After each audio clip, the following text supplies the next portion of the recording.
কোরআনে দাড়ির দলিল আছে? দাড়ি বলবে নাই।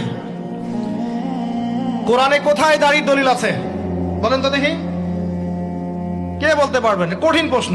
500 টাকা পুরস্কার দেবো আমার পক্ষ থেকে, জান। যদিও 500 কোনো টাকাই না, টাকার মান দিন দিন কমছে। কোন সূরায় দাড়ির কথা আছে কে বলতে পারবেন?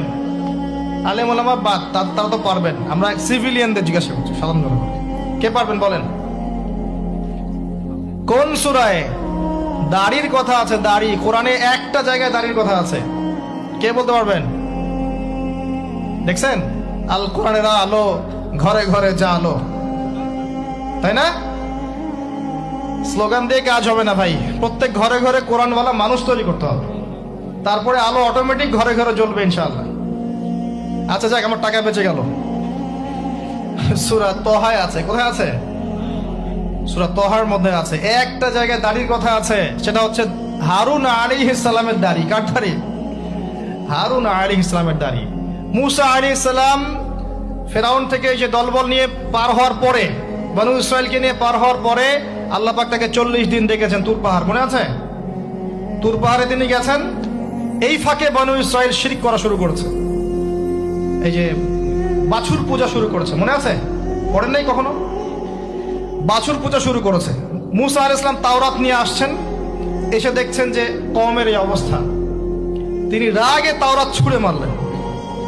তিনি প্রচন্ড ব্যক্তিত্ব সম্পন্ন মানুষ ছিলেন, গায়রতওয়ালা। রাগে তাওরাত ছুঁড়ে মারলেন এবং এসে এই যে হারুন আলাইহিস সালাম যাকে রেখে গিয়েছিলেন যে কওমকে দেখাশোনা করবে, তার দাড়ি চিপে ধরলেন। তুমি থাকতে এরা এই অবস্থায় গেল কিভাবে? এক হাতে দাড়ি, এক হাতে চুল চেপে ধর, তুমি থাকতে এই অবস্থা হইল কিভাবে? সূরা তহা পড়ে দেখেন। তখন হারুন আলাইহিস সালাম বলছেন যে হে আমার ভাই, আমার দাড়ি আর চুল ধরো না, এই একটা জায়গায় আছে। তার মানে দাড়ি পাওয়া যাচ্ছে কোরআনে। কিছু মানুষ তো এখন বলে কোরআন মানি হাদিস মানি না, তাই না? ওই অজুহাত দিয়ে এখন দাড়ি রাখে না, বলে কোরআনে তো দাড়ির কথা নাই, রাখবো কেন? আপনারাও কি এটা বিশ্বাস করেন যে আমরা শুধু কোরআন মানবো, হাদিস মানবো না? স্পষ্ট কুফরি, স্পষ্ট কুফরি। কোরআন এবং হাদিস একসাথে মিলেই শরিয়া।